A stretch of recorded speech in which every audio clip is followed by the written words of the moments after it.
Yo, yo, yo, yo, yo. I know you're seeing BO6 in the background and you're thinking, what in the hell is going on? We just gonna yap this morning. We're gonna talk about Call of Duty. We gonna talk about the state of it.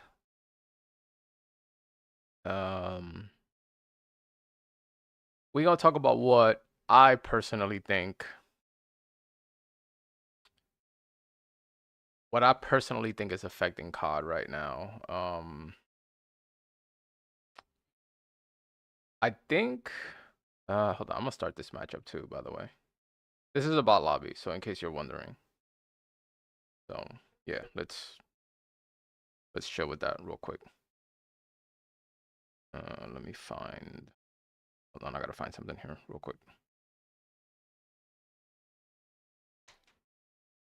Why can't I click on this? Sorry, I'm doing something on my phone and like it's not letting me click a link that I know is open. This is weird because I can't see my chat, so I can't see y'all talking. Maybe if I try this a different way.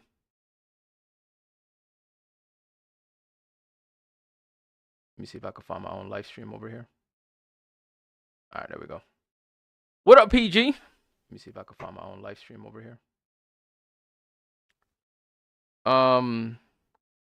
Yeah, so we gonna yap this morning, and we just gonna do it with COD in the background because that's what we're yapping about, right? We're yapping about COD. So it only makes sense that we put this in the background.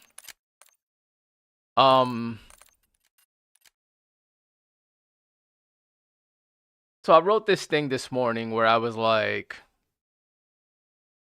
just discussing the things that I think led COD to this current point, this current state of nobody wants to play and everything is just bad. And what the hell happened to my screen here? And I said that I started off my post by basically saying like the last 4 years of Warzone integrations have caused what is now an unsaturated, unbalanced mess for Warzone, right? Because I know if you know the history of Warzone, then you know that Warzone happened by accident, right? Warzone was supposed to be a yearly thing, meaning we were supposed to get Warzone in 2020, and then when Cold War happened, if you guys remember the mode Fire Team Dirty Bomb, that map, Oral Mountains, I think it was called, that was supposed to be the next Warzone, right? But the first Warzone did so well that it put Activision in a bit of a bind. They were like, well, damn, now we can't take away Verdansk, right? Because like this version of it did better than we expected. And so that's why Cold War, they left that mode as the whole Fire Team Dirty Bomb, and that never became, what up, Dom? And that never became the next Warzone. And so Call of Duty accidentally created this gem of a game, right? Warzone. It was still supposed to be yearly, the same way Blackout, you know, y'all remember Blackout came out with BO4. It was a 1 year thing, and then it kind of moved on. Now Blackout failed for a different reason. It wasn't crossplay, it wasn't free, blah blah blah. But then Warzone came out, and it was free and it was crossplay, but they still didn't see Warzone as like this long-term cash cow, right? Warzone was still supposed to be this 1 year thing, and it became so successful and so popular and so liked that by the time Cold War dropped, they were like, oh damn, like we can't take this away now, right? Like we'd be dumb to take this away now. And so fast forward, that's how Verdansk became so popular, Warzone became such an integral part of current Call of Duties, so on and so forth. And that's where integration began. The first integration was Cold War. They integrated all the Cold War perks, the guns, into Warzone. The community was getting The community was getting tired of Verdansk, and they wanted a new map, so they gave us 84, right, to go with the Cold War theme. But, you know, that was still the same map, realistically. You know, Verdansk 84 was still Verdansk. It just looked a little more yellow, and they changed some POIs. Now, fast forward, the community's still getting tired of that map. Hey, it's still Verdansk, it's still the same map, we need something new. They came up with the whole nuke idea. They nuked Verdansk, and that's where Caldera came in, because by now we're on to the next game, Vanguard. But again, we're still integrating stuff. We're still bringing weapons over. We're still bringing perks over. New map, but with old functionality in there, old guns. Now you gotta balance all this, blah, blah, blah. Caldera was a disaster. Just, I don't know if they didn't have enough development time or whatever the reason, right? Caldera was a disaster in the beginning. Literally, like, you couldn't run through the map. People were falling through the map. Whatever. But again, now we're 2 years into integrating. We're 3 games in, 3 integrations. Fast forward, we go through the Vanguard life cycle. We're back to MW 2022. Now, MW 2022 once again introduced a brand new map, Al Mazrah. Everyone thought we were gonna go back to like that 2019 smooth feeling slide canceling. Nope. MW 22 wanted to do their their DMZ milsim approach, and they slowed the whole game down. Again, disaster, right? The entire community hated it for the most part. A lot of people liked it. A lot of people wanted a slower game, and then that's cool. I don't have anything against that, right? And to defend IW in this case, sure, the majority of the community will sit there and say they hated it. It was slow, blah blah blah. We didn't have slide canceling. But I will say something about Al Mazrah. They brought ranked over, and guess what? Everyone played it. Everyone played ranked. Everyone hated that it was slow, but everyone played it. And that's the thing I think that IW got right with MW 2022. It was playable despite the things we hated. Because, you know, not to go off on a tangent, and actually no, I'm going to stick to the timeline. We're not going to talk about BO6 yet. So MW22 was slow and clunky, and everything was realism, and you had the gun shakes and gun smoke and gun flash, and everything was in animation, and we wanted to feel real and blase. Anyways, but we played it, right? Everyone played it. I know I played it a lot. They brought in new Resurgence maps, Ashika, da-da-da-da-da. But we're just going to talk about Warzone. So we're 4 games in. 4 maps technically, because we did get 2 Verdansk maps, and more integration, right?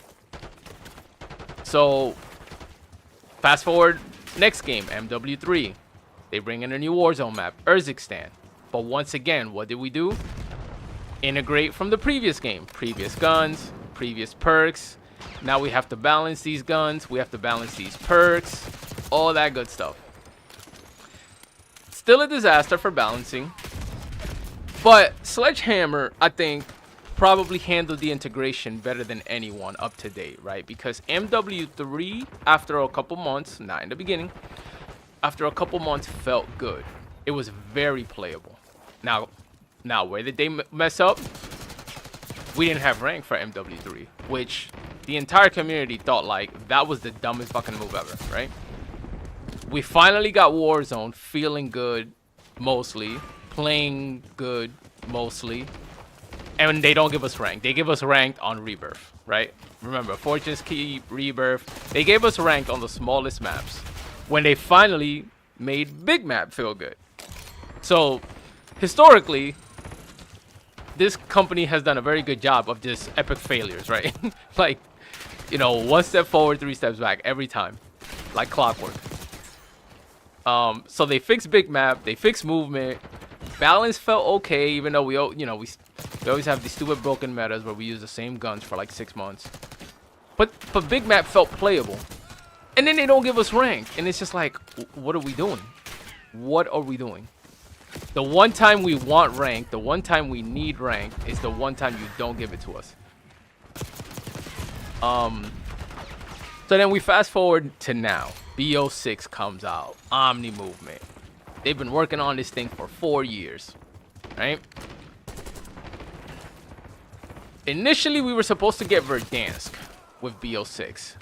But they came out, I think in October, right before the Warzone integration, and they said, hey, Verdansk ain't ready, and if we want to have a good experience, we need more time. So Verdansk got delayed, and they said, we're going to bring ranked, but we're going to bring it to Urzikstan, which is the map from the previous year, from MW3. So now we're all thinking, okay, this is good, right? Because MW3 felt good on Urzikstan. So now if we get ranked on Urzikstan, then this might not be a bad few months until we get Verdansk, right? Wrong. Because what did I just say about this company? Historically, they always go 3 steps backwards. So they drop Urzikstan with the BO6 integration, and everything is broken. And when I say everything, I literally mean everything. The character models in Urzikstan, like your character model feels short. Like there's a skewing problem. The map itself has the skewing problems. We have had players who have shown this on video. They've tested it. Like, for example, you see this opening? There's parts of the map where, like, before, you'd be able to, like, crouch under like this. And for some reason now, after the BO6 integration, you'll just get stuck. Like there's an invisible wall there that doesn't let you go by. Like the dimensions aren't what you're seeing. Like this opening isn't as big as I'm seeing it, right? So something like fundamentally broke with the map. On top of the fact that they told us, hey, we have to use an old version of the map to be able to get BO6 to work on it. So once again, integrating more stuff instead of just developing something new. Now, what's the crux of this entire conversation? Well, what I said, that right now this whole thing looks like a bloated, unbalanced mess, because it's just been year after year after year of porting over and carrying over and dragging over old stuff into the new stuff. And they don't have enough time to test it. They don't have enough time to fix it. But then we're expected to play on it, and it ruins the entire experience of the new game. Because it's just like, hey, this is the brand new game. We all paid money for it. We all look forward to it. And it's always a broken disaster. Like, every year without fail. Like, there hasn't been a single Warzone that releases. And I'm not going to say perfect, because no game is perfect.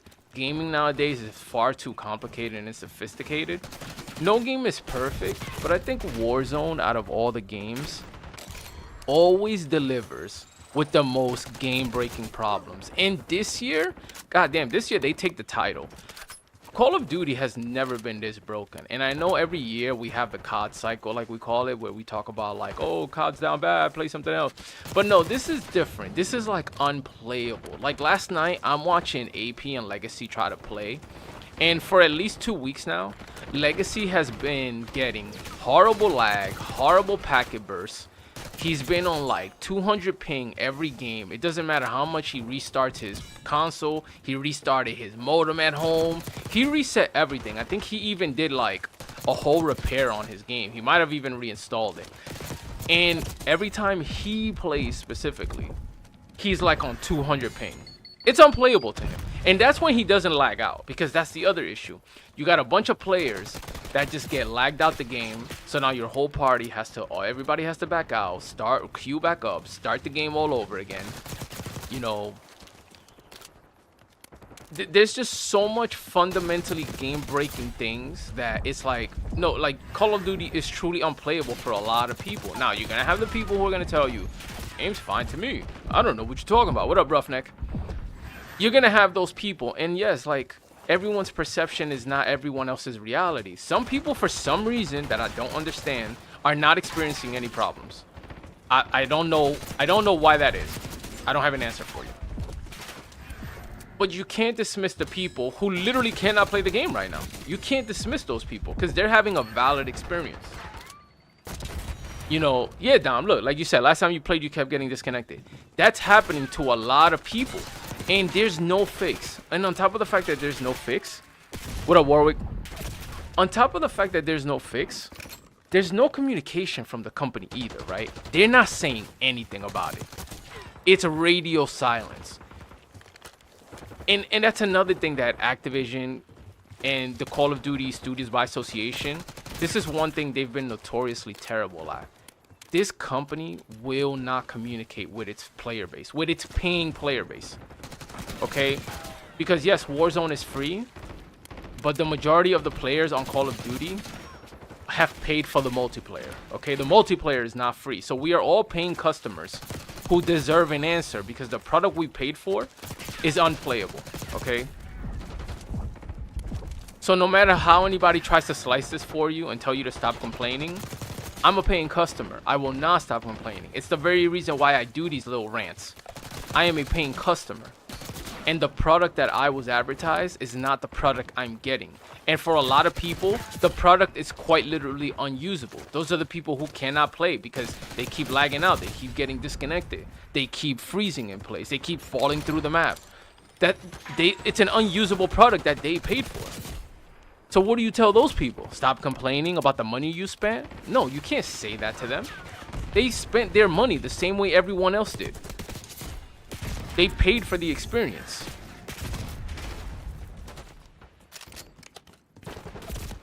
So the fact of the matter is that to me, the crux of this conversation, sorry, not to go in circles again.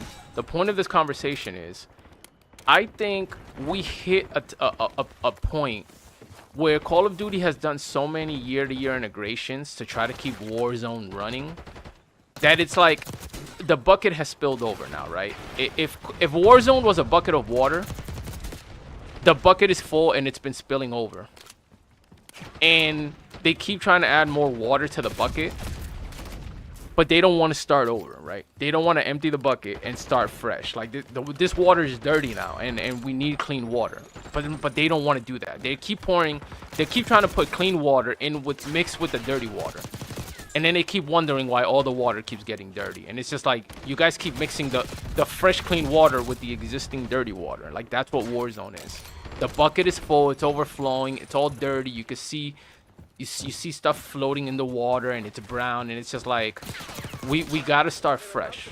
We gotta start fresh. And I believe that this year with BO6 and Omni Movement and all this new stuff, I feel like this was the year for COD to say, yo, since we're bringing OG Verdansk back and they already acknowledged that they needed time to make it work, I feel like this year was a year where we shouldn't have gotten Warzone right now. We should have kept the MW3 Warzone. The same way you remember when MW2 came out and you could still log into the Call of Duty client and play Caldera? So you basically had to log into the other game, but you could still play Caldera. I feel like that's what we needed right now. We needed the option to still log into MW3 and play Urzikstan from NW3 until March when Verdansk was ready. And Verdansk itself should have been a fresh install. Because to me, this is how you fix these problems. You need a fresh start. Like, you can't just keep pushing stuff into the Warzone bucket year after year after year and expect it to always run fresh. Like, we've hit critical mass now. That's it. The reactor's overloaded. It's exploding. We can't stop it. This isn't a matter of like, oh, just turn it off now. Like, no. The chain reaction has started and the reactor's about to explode. And that's where Warzone is right now. And I feel like to fix this, we got to give it a fresh start. And they should have delayed this Warzone integration. Because look, Warzone is unplayable. For a lot of people, not for everybody. Like I said, some people, I don't know, somehow everything is perfect for them. But, you know, Aiden made a video last night. And Aiden, for those who don't know, Aiden is currently the #1 ranked top 250 player in Warzone. So if the theoretical best player in Warzone is telling you that the game is broken, and even he's telling you like, yo, ranked is not even ranked. There's no skill behind it. Why? Because Warzone ranked is the only ranked mode that has no restrictions.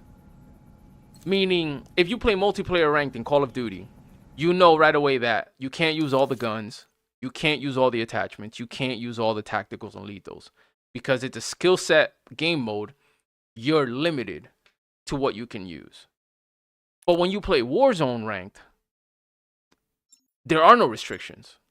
You can use every gun with every attachment, with every vest, with every perk, with every lethal, with every tactical.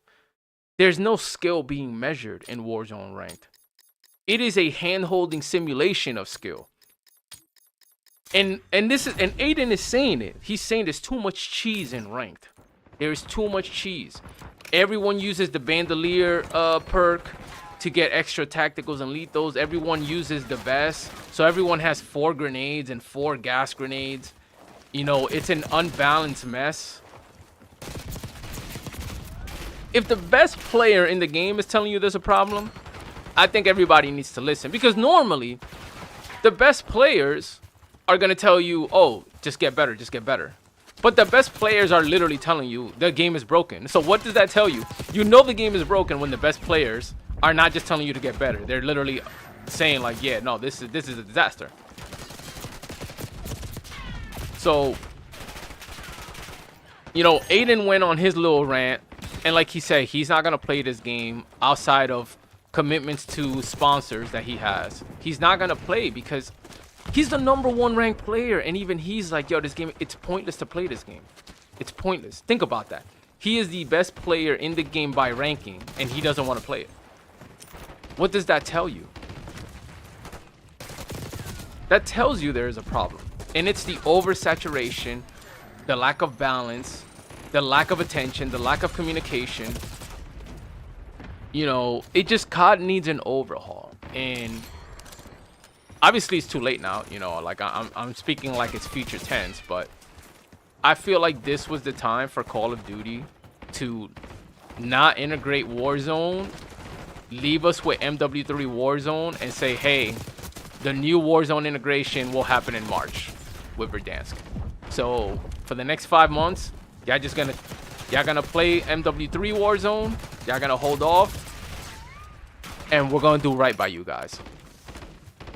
You know, that's what they should have done. But as with everything in America, corporate greed always has its claws on things. And the greed for the monetization of the game forced them. I haven't played it, but I've seen it, Roughneck. I have seen it. I've seen other people play it, so I've seen gameplay of it. I keep my eye out for other games out there. I always keep my eye out for other games out there because the fact of the matter is, like, listen, we don't even know if Call of Duty is gonna get fixed. Season 2 drops in 2 weeks, right? We don't know that Season 2 is gonna work. We don't even know that Verdansk is gonna work when it drops in April. So what happens if this game just fails right now? If you're a gamer, yeah, and listen, and I like PUBG. That's why I might play Arma, to be honest. I like PUBG. I've always been a fan of PUBG. It's just the same thing. PUBG had the same problem where it wasn't cross-play. So like I didn't, you know, I basically played solo. I couldn't play with anybody. But like, what happens if Call of Duty doesn't fix its problems and Call of Duty by all measurements just fails? If you're a gamer and you play, whether you play for content, you play as a streamer, or you just play for fun as a hobby when you got a couple hours during the week, chances are you're gonna need something else to play, right? So, you know, something has to take the place of Call of Duty. Like, that's the boat I'm in. Like, for me, I do content, not full-time. You know, like, I don't really consider myself a content creator in that sense, because this isn't something I do full-time. I barely do it part-time. But I game for fun, right? It's always been a hobby for me my whole life, so I'm not going to stop gaming. So the fact of the matter is that if Call of Duty fails, I gotta find something to do as a hobby as far as gaming goes. Like, I'm not just gonna quit gaming. Like, that's the thing about me. If Call of Duty fails, I don't just stop gaming. I've been gaming my whole life. Plenty of games beyond Call of Duty, alright? Like, I'm not a Call of Duty content creator. Like, some unfortunate people have boxed themselves into. And I feel bad for them. Because, like, I get it. For them, it's like their job and their views drop when they're not playing COD. But you gotta be realistic. Like a regular job.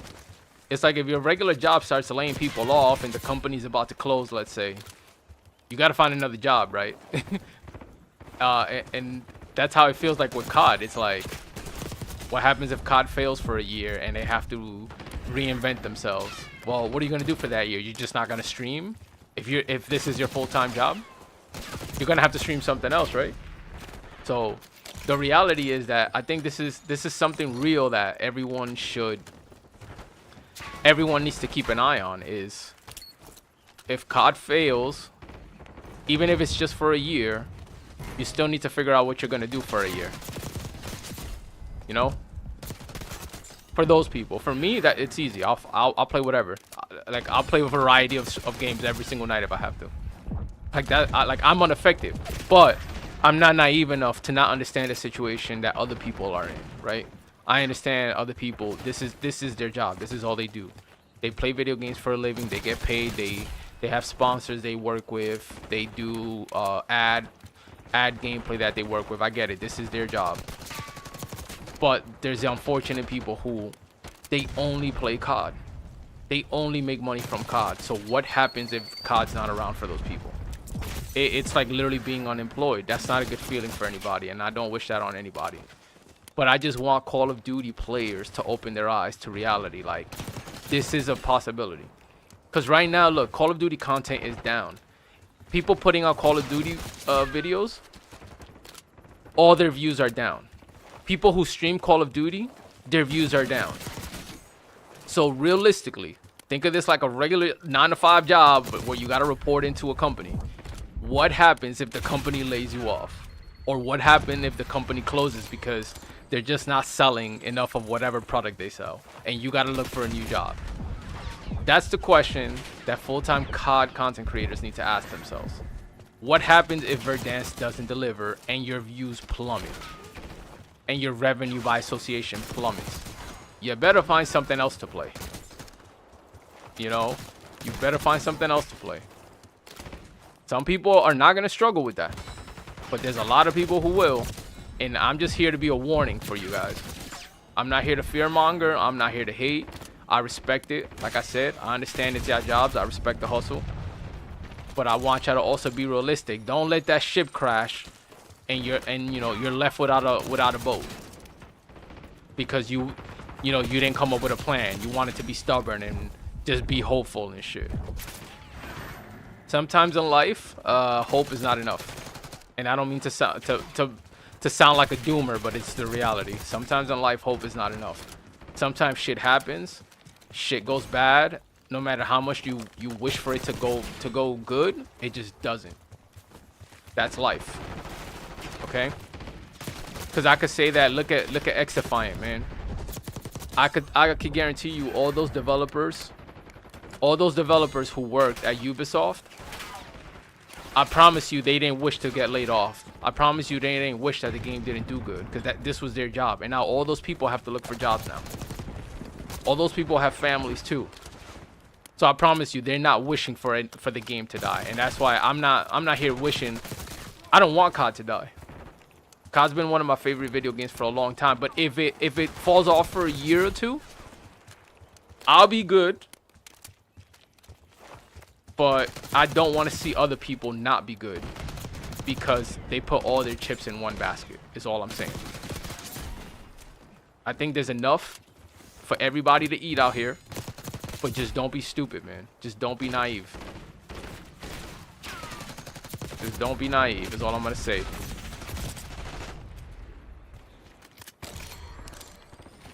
Yeah, listen, Rivals got a lot of viewers right now, but I'm going to tell you what. My fear with Rivals is that if COD does come back, y'all in for a rude awakening with Rivals. You guys are in for a rude awakening because you know as well as I do. Don't be naive either. If COD makes its comeback, it's a wrap for Rivals. All right, it's a wrap. Because the majority of the people playing Rivals right now is only because COD is down bad. The moment COD is back, those people are gone, bro. Those people are gone. I've seen it time and time again. Every time COD is down bad, people go play something else. And as soon as COD gives one decent update, that other game is dead. It happened with X-Defiant, as a matter of fact. It's exactly what happened with X-Defiant. When MW3 was down bad, and X-Defiant dropped their beta, and then they dropped Season 1, everybody was on X-Defiant. Everybody was doing ranked on X-Defiant. Right? And the moment MW3 started pushing out good updates, you didn't see any of those streamers touch X-Defiant. Not one time. Not one time. They never touched X-Defiant. And I'm afraid like the same thing's gonna happen to Rivals, bro. The moment COD gets a good update, it's over. Yeah, Ubisoft, that's what I'm saying. Ubisoft right now is having its eye-opening moment. And their future fully depends on what they do next. Ubisoft is absolutely, like, they're going through exactly what I'm talking about. They're having a, you know, y'all hoping for the best, but hoping ain't gonna be enough. Hoping is not gonna be enough right now for them. And again, I don't wish them bad, man, because these are people. These are people just like you and me. I want them to succeed, and not just for them, not just for the people. Obviously for the people first. I'm all about the people first. I want everybody to thrive. I don't want to see anybody struggling under any circumstance, right? But the fact of the matter is, as far as gaming, games need competition. Games need variety. So we need companies. We need companies to succeed. We needed X-Defiant to succeed. That's the fact of the matter. We needed X-Defiant to succeed. Because you, as a gamer, you want variety too. Like, why would you only want to play like one game forever? I don't want to always play Call of Duty. You know? As a gamer, I want to be able to say, okay, hey, today I play COD, or I play COD for a couple hours, and then after we switch to this other game that's also good. You know, and tomorrow we're going to try this other game that's also good. As a gamer, that's my mindset. Like, I'm not here wishing for companies to fail. Like, that's crazy, because you're literally you're talking about affecting people's lives, bro. Like, you got to be able to say some shit like that. I don't like corporate greed. Don't get me wrong. I can separate the two. I can separate corporate greed from fucking a developer losing his job. But, you know, I don't like any of Activision's corporate greed, even though I want Call of Duty to succeed. I fully disagree with all of Activision's corporate greed. I fully disagree with all that bundle bullshit they do. And this is coming from a person who purchases bundles, you know? I don't like any of that bullshit. I don't like all the microtransactions. I don't like that, you know, bundles take so much attention over fixing the game, the mechanics of the game. I hate all that shit. Still love COD. I hate the corporate, you know, like I said, the corporate decisions that get made behind the game. That's not gonna change.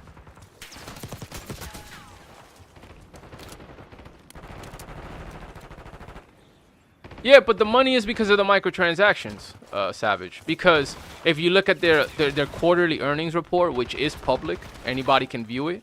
If you look at their quarterly earnings, the game itself has sold less, but the revenue was up. And when you look at where the increase in revenue was, it was from microtransactions. So they made more money.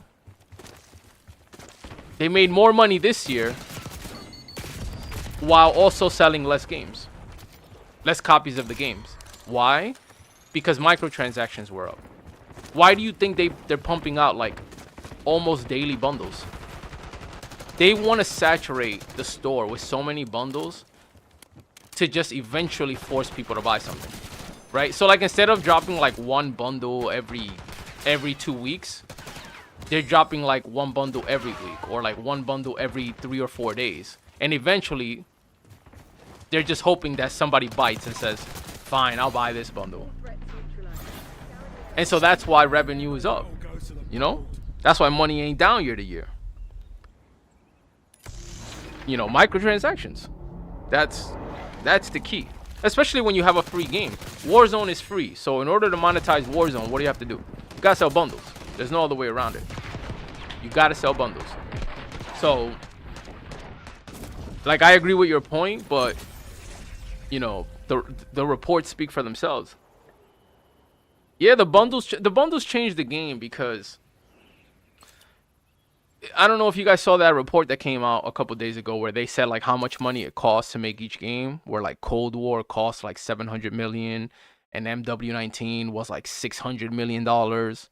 You know, and I believe it because Call of Duty is one of those few games where they actually go out, and despite all the AI BS that's happening now, Call of Duty, at least like I know Infinity Ward does this. Infinity Ward goes out and like they do all the motion capture. They work with the military to capture the actual sounds of the weapons, of the tanks, of the airplanes. You know, when you call in an airstreak and you hear that jet fly over you, they're really capturing those sounds. And you know, you got to pay for that access. You got to pay for that licensing.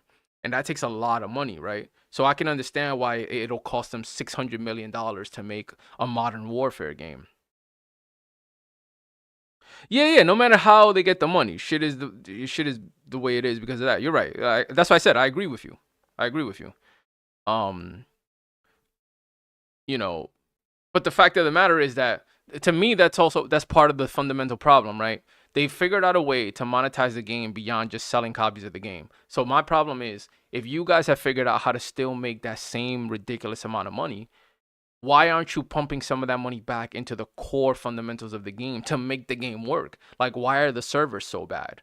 You know, why don't you have enough developers working on this? Why don't you have enough quality assurance people to work on this? Because if you've paid attention, soon as Microsoft bought Activision, they laid off like 1,500 people, right?